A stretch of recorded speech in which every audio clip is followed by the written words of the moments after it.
In Kaiju Wars, you're attempting to stop giant monsters from destroying the city.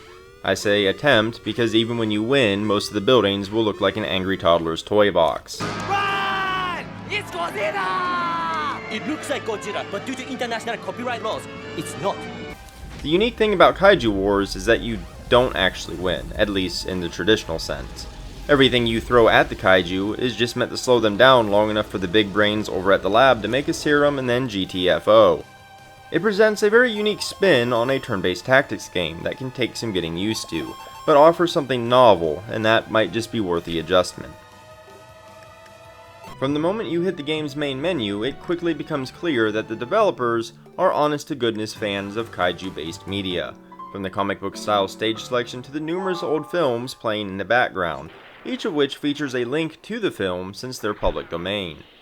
Kaiju Wars features a very distinct chromatic tint when it comes to visuals.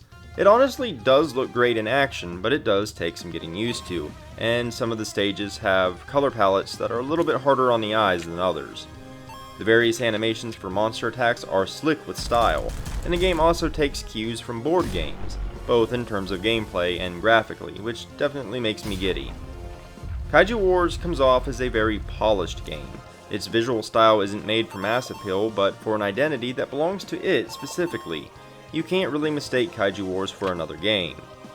The animations for the monsters' entrances and abilities are well done, and the prompts between phases are neat looking and are really nice. The game is full of colorful characters, and many riffs and parodies of real and fictional figures, such as Dr. Doom, General Motors, and Dr. Sea Monster. Kaiju Wars fully embraces the campiness of old monster movies, and does a great job with its comedic writing.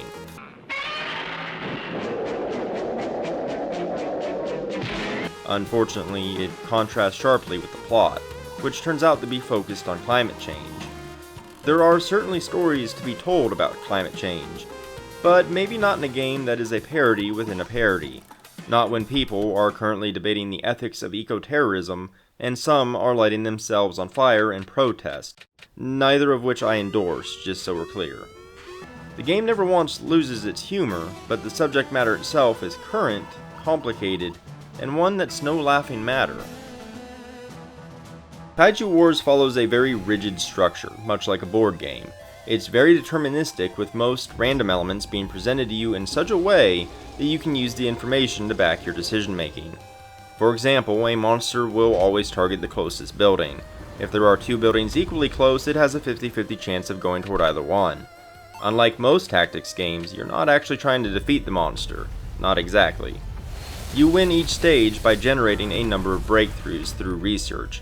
You simply have to buy Dr. Wagner time. Lowering the kaiju's health lowers its speed, and if you do happen to reduce it to 0, you earn yourself a free breakthrough and a few turns to breathe while it retreats. Kaiju Wars' strength comes in the form of its many interlocking parts and fantastic level design. Each stage of the campaign proposes a unique challenge and slowly gives you more and more toys from beginning to end. You get access to a variety of units that all function differently.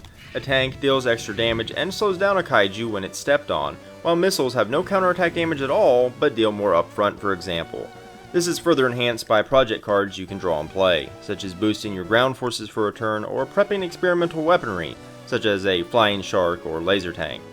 On the flip side, there are 5 varieties of kaiju, whose abilities change from stage to stage, and at times, you have to take on more than one at once. A malevolent force also works in the background playing dark projects that can cause chaos, such as placing crisis tiles on the board that shut down your buildings, destroy your units, and heal the kaiju. They can also breach your security. Once breached, the kaiju will head straight for Dr. Wagner, and she has to survive every level. This forces you to evacuate her to another research center, so that you must always plan escape routes and adapt your strategy on the fly. Kaiju Wars shines the brightest when all of these mechanisms combine. The more freedom you have, the better the game feels. You have a lot of options between units, building placement, project cards, and later in the game, researchers. Researchers speed up your breakthroughs based on very specific factors. For example, one grants bonus research while you're building a prototype weapon, and another grants bonus research for labs built next to forests. All of this flows together beautifully, It's predictable enough to be a very skill-based game, but there's enough randomness with dark projects to force you to adapt.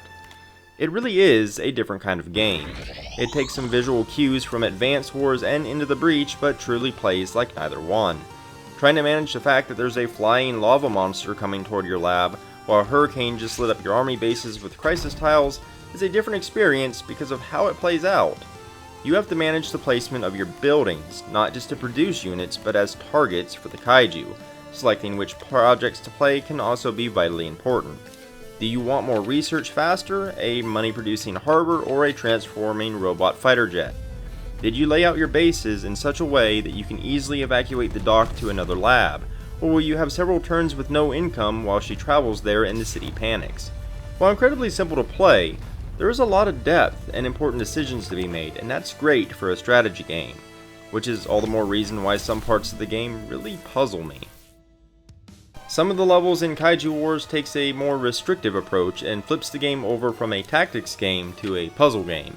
Most of them are regulated to optional side missions, but there are several campaign stages that follow the same principle. In these missions, there are only a handful of ways to win, and sometimes just one. These levels toss away the game's strengths due to their restrictive nature. You go from forming a fluid plan to doing the game's equivalent of a crossword puzzle, but one that erases all of your answers and forces you to rewrite them if you make a wrong move. Strict puzzles work best when they're short and sweet. The issue with the puzzles in Kaiju Wars is that they're long. You might play for 10 minutes, make one wrong move, and then have to play another 10 minutes to get back to where you were, simply because that's how long the game takes to get that far, with the monster going through its motions destroying the same buildings as before. One early example is a level where you can't use any units. You have to build buildings to lure the kaiju on a specific path long enough to research the required breakthroughs. As far as I can tell, it only has a single solution. One wrong move at any time, and you have to do the whole thing over again.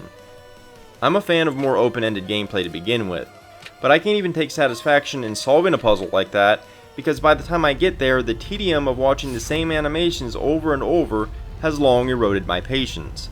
You can speed up some of it in the options menu, but that's a band-aid at best. The biggest sin, however, is this is where the game's interesting setting starts to collapse. You no longer feel like you're commanding a military to hold back a 500-foot tall lizard. You feel like you're moving blocks of a grid to solve a puzzle like an abstract game. It just rubs me the wrong way. While I consider its puzzle-focused leanings a weakness, thankfully Kaiju Wars does have me covered in other ways. As you play through Kaiju Wars, you earn medals that can be spent to power up units and buy new researchers. Medals can be earned through optional objectives as well as hard and free play modes. Hard mode is a harsher take on the campaign missions, which honestly changes them up quite a bit. Free play, on the other hand, is harder, but also allows you to craft your own project deck from those you've unlocked. Since most stages already let you choose your own researchers, this really blows those levels wide open for personal strategy, and is my favorite part of the game. For even more variety, there's also a weekly challenge to take on. It's honestly a bit mind-blowing how much content Kaiju Wars manages to squeeze out of its design. Between the story missions, optional missions, hard mode, free play, and weekly challenge, there are simply hours upon hours of gameplay, and none of it feels like filler. However, Kaiju Wars also offers a level editor where you can upload your creations directly to the workshop. It's possibly the easiest and most intuitive in-game level editor I have ever used. Making and testing your own stages is really simple, plus you can edit them to the same level of detail as existing ones, right down to the dialogue. If Kaiju Wars has any popularity at all, you will never have a shortage of new stages to play, even if you don't make them yourself. I'm always wary of games like Kaiju Wars because they can very swiftly veer from the realm of tactics games into puzzle games, and I don't usually enjoy straight up puzzle games. At times, Kaiju Wars does exactly that, and it means there's a decent chunk of the game that I outright dislike, especially because it handles its puzzles in what I consider to be one of the worst ways. However, I can't really understate how much content is there. Both the hard and free play mode drastically switch up how a campaign level feels, and earning medals to upgrade your forces is a lot of fun. There's even a local multiplayer option for some stages, where one player controls the kaiju, and it works shockingly well considering how rigid the game is structured.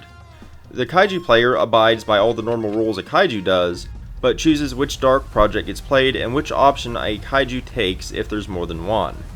Since the size of the game's offering matches the monsters themselves pound by pound, my negative experiences make up a very small portion of my playtime, and I honestly enjoy the game enough that I want to try and earn every medal. Kaiju Wars is one of the most polished indie games I've had the pleasure of playing prior to release. It mostly runs like a well-oiled machine from the slick animations, clever gameplay, and the fact that my experience was bug-free. The puzzle-focused stages turn me off, but the variety more than makes up for it. You can burn hours upon hours clearing everything Kaiju Wars has to offer, and then burn some more in the easy-to-use map editor. I seriously hope the community takes off and the workshop is full of custom stages. It's easy enough to use that there's really no barriers blocking people from doing it. There's just an overall feel-good vibe when playing Kaiju Wars, from the upbeat music, humor, and colorful style. Beating most stages feels really satisfying, and you feel clever for finding ways to slow down an unstoppable force. The Kaiju themselves could have easily become stale, but each of the 5 offers a unique challenge since their abilities change depending on the stage. How you fight Megalodonkus, the game's equivalent of King Kong, changes quite a bit when he can suddenly swat down air units that he was previously vulnerable to, for example. Kaiju Wars is clearly a labor of love from people who love kaiju, and with it, they managed to take a neat concept and turn it into something great. In most games, it's you laying slaughter to hundreds of nameless grunts and fodder. In Kaiju Wars, you're the fodder, and the beauty of it is the challenge that presents. If you enjoyed this video or found it informative, consider liking and subscribing. It really helps me out a great deal. I've also left several links down in the description below, including to my new Patreon and Discord, but also to my website, where you can find the bulk of my written content. In any case, thanks for watching, and until next time.